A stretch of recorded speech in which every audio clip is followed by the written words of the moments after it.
मुंबई के प्रभा देवी एरिया में रुस्तम जी टावर में आज मैं आया हुआ हूँ। अभी मैं ये 52nd फ्लोर पे खड़ा हूँ, 52वें माले पे खड़ा हूँ। आज क्लाइंट के घर की वास्तु की रेमेडीज करनी है। ये जो क्लाइंट है उन्होंने मुझे फेसबुक के थ्रू कांटेक्ट किया था। वो मेरे वीडियोस, मेरी पोस्ट रेगुलर देखते थे, लाइक भी करते थे, कमेंट भी करते थे और फेसबुक से वो मेरे टच में थे।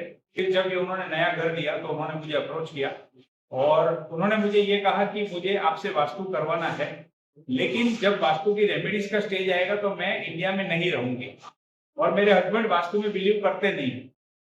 अगर आप पूरी जिम्मेदारी उठाने के लिए तैयार हो रेमेडीज की, कि हमारे घर का कोई भी मेंबर वहां पे नहीं रहेगा, अगर आप जिम्मेदारी उठाने के लिए रेडी हो तो मैं आपसे ये वास्तु करवाना चाहती हूँ।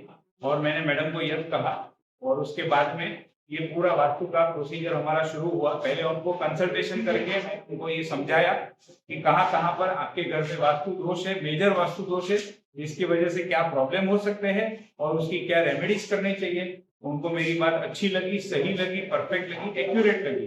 तो कंसल्टेशन के बाद में उन्होंने फिर रेमेडीज का डिसीजन लिया और ये उनके घर का लेआउट है।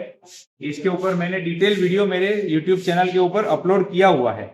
यहाँ पर ये मेजर कट है, यहाँ पर ये मेजर कट है और बाकी के वॉशरूम वगैरह की बहुत मेजर वास्तु दोष है। अब इसको कैसे बैलेंस करना उसके ऊपर वीडियो मैंने यूट्यूब चैनल पे अपलोड किया है। ये कट और ये कट को बैलेंस करने के लिए मैंने आज वास्तु की रेमेडीज की है और जितने मेजर वास्तु दोष है वो भी मैंने निकाले हैं। और इसके बाद में ये जो उनके घर का नया लेआउट बना है, आप देख सकते हो, ये लेआउट के अंदर कोई भी कट नहीं है और बाकी के जोन के अंदर जो भी चीज मिल रही है उसकी वास्तु की रेमेडीज करके मैंने वास्तु दोष दूर कर दिया है। जमीन के अंदर काफी सारी चीजें हमने रखी है और ये जो रेमेडीज की है यहाँ पर हर एक चीज मैंने फ्लोरिंग में रखी है, क्योंकि क्लाइंट की ये भी एक कंडीशन थी कि सुरेश भाई आप जो भी वास्तु की रेमेडीज करो प्रॉब्लम नहीं है, लेकिन कोई भी चीज मुझे ऊपर दिखनी नहीं चाहिए। तो सारी चीजें जमीन के अंदर रख के वास्तु की रेमेडीज की है। अब मैं ये ब्रह्मस्थान की रेमेडी शुरू करने जा रहा हूँ। घर का एरिया जितना बड़ा होता है उतना ही बड़ा ब्रह्मस्थान होता है। ये मैं गंगा जल छिड़क रहा हूँ ब्रह्मस्थान में। आप देख सकते हो ब्रह्मस्थान भी काफ़ी बड़ा है। 3 BHK का फ्लैट है, तो उसी तरीके से उतनी साइज़ का उतना बड़ा ये घर का यहाँ पर ब्रह्मस्थान बना हुआ है। उसको पवित्र कर दिया, शुद्ध कर दिया। इसके पहले लास्ट विजिट जब की थी वो टाइम पे पूरे घर में गौमूत्र का छिड़काव करके पूरे घर की नेगेटिव एनर्जी को हमने क्लीन कर दिया था। आज यहाँ पर गंगा जल डाल के पॉजिटिव एनर्जी क्रिएट की। गंगा जल डालने के बाद में जो सूख गया उसके बाद यहाँ पर मैंने उसकी पूजा शुरू की है। घर के मेन सेंटर में ब्रह्मस्थान, ब्रह्म बिंदु जिसको कहा जाता है, ब्रह्म बिंदु में ये रत्न प्लेस करना होता है पूरे घर की एनर्जी को पॉजिटिव करने के लिए। ये बहुत ही यूजफुल रेमेडी है। पूरे घर का एग्जैक्ट सेंटर पॉइंट हमने निकाला हुआ है और वहां पर ये मैंने प्लेस किया। ये पूरे ब्रह्मस्थान को कवर करते हुए 4 कॉर्नर में 4 स्वस्तिक यहाँ पर मैं रख रहा हूँ।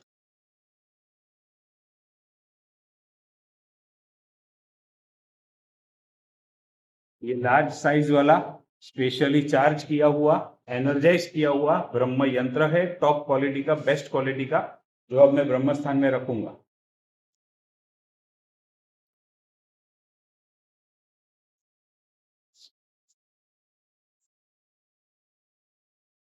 टॉप क्वालिटी के ऑरा बूस्टर है।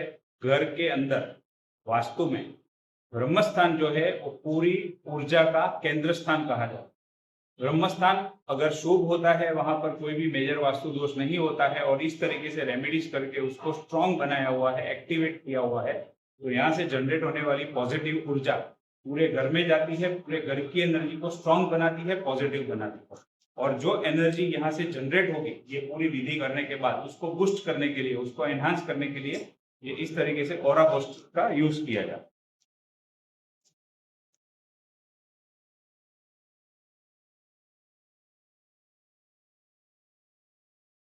की पवित्रता को मेंटेन करने के लिए और यहाँ से मिलने वाले रिजल्ट को बेस्ट बनाने के लिए, अच्छा बनाने के लिए एक बार ये सारी चीजें हमने ब्रह्मस्थान में रख दी, फिर उसको हिलाना नहीं है, उसको ऊपर से पैक करके कवर कर देना है और यहाँ पर किसी का पैर भी नहीं पड़ना चाहिए। ये घर का उमरा है, मेन डोर है। यहाँ पर मैं ये पहले गंगा जल छिड़क रहा हूँ। गंगा जल से इस स्थान को पवित्र किया जाता है। और यहाँ पर हमें पूरा डिटैचमेंट का प्रोसेस करना है। जो प्रोसेस करना है वो पूरा ये जगह को डिटैच करना है। मेन डोर वहाँ पर है, लेकिन वो डोर वहाँ पर बनाने से बहुत बड़ी कट क्रिएट हो रही है, तो हम यहाँ से इसको पूरा डिटैच करेंगे आज शुभ मुहूर्त के अंदर। और वो डिटैचमेंट करने के बाद में वो कट के वास्तु दोष निकल जाएंगे। मेरे यूट्यूब वीडियो में मैंने ये सारी चीजें डिटेल में बताई। आज वही घर की मैं रेमेडीज करने के लिए आया हूँ। जैसे ब्रह्मस्थान में किया उसी तरीके से पहले मेन एंट्रेंस की पूजा कर लेंगे और उसके बाद में यहाँ पर डिटैचमेंट का प्रोसेस और उसके अंदर जो कुछ भी रखना है वो रखने का काम मैं शुरू करूंगा। पहले ही एंट्रेंस की पूजा कर लेते हैं। यहाँ पर भी पहले गंगा जल मैंने छिड़क दिया। ये मेरे हाथ में कॉपर की स्ट्रिप है और ये आयरन की पूरी स्ट्रिप है। और यहाँ पर अभी मैं डिटैचमेंट का प्रोसेस शुरू कर रहा हूँ। जो मेरे YouTube के एक वीडियो में मैंने कहा था कि घर का मेन एंट्रेंस आगे करने से पूरी बहुत बड़ी कट क्रिएट होती है, जिसकी वजह से बहुत सारे प्रॉब्लम हो सकते हैं। लेकिन उसका पूरा सॉल्यूशन ये एक ही टेक्निक से मैंने कर दिया और यहाँ पर अपने पूरा डिटैचमेंट का प्रोसेस शुरू।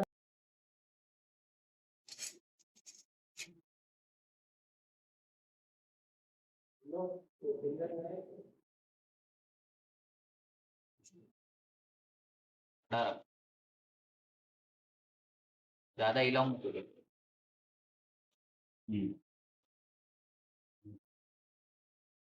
ऐसे ऐसे खड़ा रख, खड़ा। खड़ा खड़ा, हाँ पीछे की बस, पीछे, हाँ हाँ वो बस बस। ये थोड़ा सा रत्न है, चांदी की लगड़ी है, चांदी की सीढ़ी है और ये चांदी का तार है। यहाँ पर नीचे मैंने 5 स्वस्तिक रखे हुए हैं। उसके ऊपर ये रत्न रखूंगा।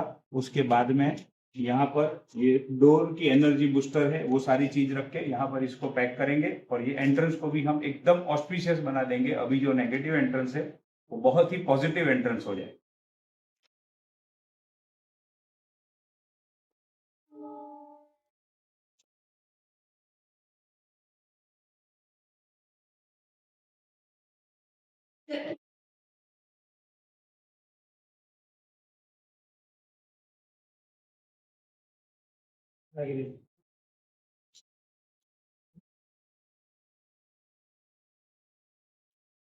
बाजू से जैसे उसको आपने सटा के रखा ना, हाँ बस वैसे खड़ा ही रखना है और उस तरफ तार सटा। भी सीधा करना है।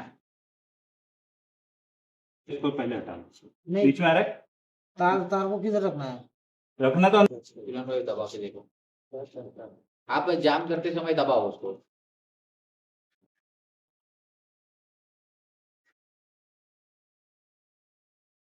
वो मोती जरा संभल के, तो हिलाना मत उधर। आराम से हिलाओ। ये अब जहाँ जहाँ पर मुझे फ्लोरिंग में जो जो वास्तु की चीज़ें रखनी है रेमेडीज़ करने के लिए, वहाँ पर मैं गंगा जल पहले छिड़क रहा हूँ। गंगा जल से वो स्थान को पवित्र किया जाता है और उसके बाद में वहाँ पर जो जो प्लेस करना है वो मैं प्लेस करूँगा। आप देख सकते हो, मैं आपको दिखाऊँगा यहाँ पे। ये पहले गंगा जल यहाँ पर भी डाल दिया, यहाँ पर भी डाल दिया, हर जगह पे डालना है इनफैक्ट। और उसके बाद में मैंने ऑलरेडी जो खड्डे करके रखे हैं, देखिए ये वहाँ पर पहले इंस्ट्रक्शन दे दिया था एक दिन पहले ही, उसी तरीके से उन्होंने वहाँ पर पूरे खड्डे बना के रखे हैं। अब जहाँ पे जो रखना है वो मैंने बाजू में रख दिया है। ये देख सकते हो आप, ये खड्डा है, उसके बाजू में स्वस्तिक है। तो यहाँ पर क्या करेंगे, गंगा जल ऑलरेडी छिड़क दिया है, स्वस्तिक रख के, ये देखिए वापस स्वस्तिक रख के फिर उसको ऊपर तुरंत ही पैक कर देंगे। ऑरा बूस्टर है, जियोपैथिक स्ट्रेस के रॉड है, ये आप यहाँ पर देख सकते हो वास्तु पुरुष है। उसी तरीके से जो जोन के अंदर बड़ी वाली कट है वहाँ पर पिरामिड भी आपको देखने मिलेंगे। और कुछ जगह के ऊपर उसके जो हेलिक्स होते हैं एलिमेंट के, स्पेशल हेलिक्स, वो भी आपको यहाँ पर देखने मिलेंगे। वो सारी चीज़ें ज़मीन के अंदर चली जाएगी। क्लाइंट की जो सबसे पहली रिक्वेस्ट थी कि जो भी आप रेमेडीज़ करो लेकिन ज़मीन के अंदर से करो, ऊपर से कुछ भी दिखाना नहीं है। तो उसी को ध्यान में रखते हुए ये रेमेडीज़ की है। आप यहाँ पे देख सकते हो, वो अभी आपने 4 पिरामिड देखे, ये वापस स्वस्तिक आया। पूरे घर में मैंने स्वस्तिक रखे हैं क्योंकि क्लाइंट की ये भी एक रिक्वायरमेंट थी कि मुझे एक्स्ट्रा एनर्जी चाहिए, पॉजिटिव एनर्जी चाहिए, तो उसके लिए भी आप कुछ करो। ये देखिए, ये कॉपर के यहाँ पर पिरामिड भी है और कॉपर का एलिमेंट का हेलिक्स भी है। तो एक्स्ट्रा पॉजिटिविटी के लिए घर के अंदर पैर रखते ही एकदम पॉजिटिव थॉट्स आना शुरू हो जाए, पॉजिटिव एनर्जी हो जाए और एनर्जेटिक फील करे, उसके लिए पूरे घर में जहाँ जहाँ पर इम्पॉर्टेंट पॉइंट है उसको मार्क करके मैंने स्वस्तिक रखवाए हैं। जिसकी वजह से उनको आने वाले समय में जब वो ये घर में शिफ्ट होंगे तो उसका बहुत बढ़िया बेनिफिट और मिलेगा। क्लाइंट को थैंक यू कहना चाहूंगा, उन्होंने इतना ट्रस्ट रखा मेरे ऊपर। वैसे हम अननोन है, कोई जान पहचान, कोई रिलेशन, कोई संबंध नहीं है, लेकिन फिर भी इतना ट्रस्ट रखा और मुझे ये रेमेडीज का मौका दिया। ये रेमेडीज के बाद में उनकी बहुत तरक्की हो, जीवन में बहुत आगे बढ़े, यही प्रभु से मंगल प्रार्थना।